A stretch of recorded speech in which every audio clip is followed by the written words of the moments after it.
A warm welcome to your Barbados Today Evening News Update for Thursday, July 15th. Our top story: starting tomorrow, travelers with mixed coronavirus vaccines will be categorized as fully vaccinated. The announcement came this evening from the Barbados Tourism Marketing Inc. This means that travelers who had their first dose of one brand, followed by the second dose of another, will be accepted as fully vaccinated. The development comes as international news reports cite a number of travelers headed to Bridgetown who said they were told that they would not be deemed as fully vaccinated because they did not receive the same vaccine for both doses. In a brief statement, the BTMI explained the move is all part of government's efforts to review and update the island's travel protocols. To the latest COVID-19 update now, 116 people are in isolation as the island recorded 17 new cases of the viral illness on Wednesday. 8 males and 9 females were identified by the Best dos Santos Public Health Laboratory out of 1,203 tests. These cases now bring the total number of confirmed cases in Barbados to 4,230 since the start of the pandemic in March 2020. There have been 48 deaths. To date, the Public Health Laboratory has carried out 198,083 tests. The National Vaccination Program for COVID-19 has seen 96,990 people receiving first doses of the vaccine. Additionally, 72,894 persons have been given second doses and are fully vaccinated. This number represents 26.9% of the population. The recent sharp increase in positive COVID-19 cases, which has reportedly affected some students, has not hampered preparations for the July 28th Common Entrance exam. In fact, according to the General Secretary of the Barbados Union of Teachers, Herbert Gittins, teachers are on track and they are presently in the final stages of preparing students.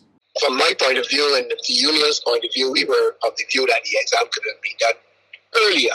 And we believe that, most teachers would have covered the curriculum, the syllabus as it relates to what the children would be having in the examination at that level. So this period generally would be like consolidating, providing general feedback, working on speed and accuracy, and, finding the general any remediation that is necessary now, any things that students would want a little clarification on. This is what this period would generally be doing. So most schools will be giving children like practice papers, providing feedback, that into general operations as you approach the examination, just sharpening the skills and so on of the students. So I believe that students will generally be ready on the 28th to sit the exam. In other news this Thursday, there are fears in the agricultural sector that some local pig and poultry farmers are on the brink of going out of business due to the mass imports of pork and poultry products by at least one retailer and some businesses that are posing as having a manufacturing plant. President of the Barbados Agricultural Society, James Paul, made the revelation at a news conference today. He slammed the practice, noting that the local market was well equipped to meet the demand with high-quality products. And lo and behold, we have private people in this country who, instead of working with our local producers to source the product, that they have chosen to import product to help out another individual somewhere overseas. There's something wrong with this on a number of scores. We talk about the fact that our foreign currency is not there. When they import product, they are not using Barbados dollars to buy these things. They are using scarce foreign currency that we have borrowed. They are not using Barbados dollars. So at a time when we should be prioritizing how we spend our foreign exchange, here it is that we have some well-to-do people in Barbados deciding that they could choose some poor Barbadians how they want their foreign exchange spent and borrowed money. These people who are spending this money do not earn any foreign exchange for Barbados. Family members, friends, officials, and Barbadians paused this evening to pay tribute to Warren Mottley, the brother of Prime Minister Mia Mottley, who died on June 29. Scores patiently waited to view his body lying in repose at the Queen's Park Steel Shed. Government ministers and officials, as well as the opposition leader Bishop Joseph Avali, and members of the legal fraternity were among those in attendance. The 55-year-old former attorney at law will be laid to rest on Friday at the St. Mary's Anglican Church. He leaves to mourn wife Sean and 2 daughters Emmanuel and Lorraine. There's regional and international news after this short break.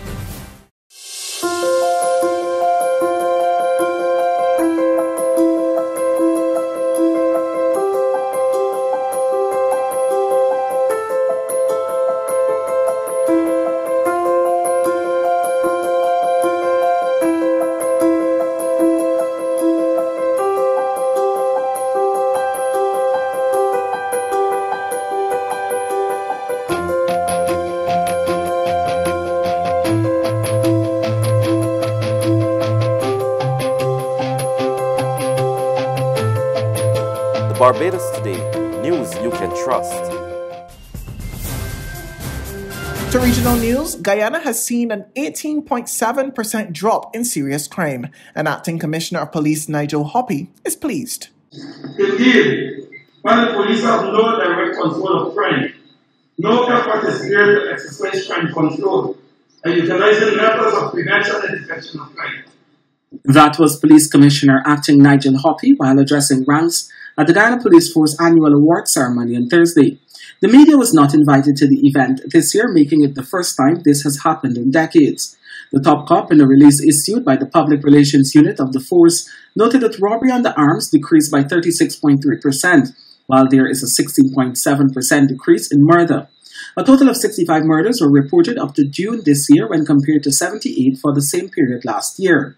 Overall, at the end of June this year, 7 women have been the victims of murder compared to 20 for the same period last year. Of the 7 victims, 6 were killed during domestic-related incidents, while of the 20 victims last year, 10 were as a result of domestic violence. On the international front, the head of the World Health Organization says that investigations into the origin of the COVID-19 pandemic in China are being hampered by the lack of raw data on the first days of the spread there, and he's urging the country to be more transparent. We are asking actually China to be transparent, open, and cooperate, especially on the information raw data that we asked for at the early days of the pandemic. One of the challenges is what you mentioned, access to raw data, especially the data at the start of the pandemic. The raw data was not shared. There was a premature push to, especially reduce one of the options, like the lab theory. As you know, I was a lab technician myself. I'm an immunologist, and I have worked in the lab. And lab accidents happen. It's common. I have seen it happening, and I myself had errors.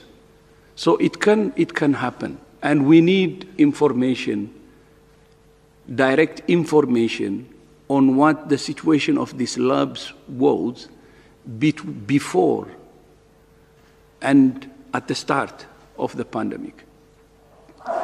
Then if we get full information, we can exclude that. So one of the challenges, again, is, a challenge of access and also transparency. That's news, but for the very latest, visit us at www.barbadostoday.bb. You can also subscribe to our e-paper, email updates, or like us on Facebook, and sign up for our breaking news alerts via WhatsApp. We're also on Izumi Media's in bus terminals, as well as screenplay at supermarkets and gas stations near you. You can also hear us on Capital Media HD 99.3 FM.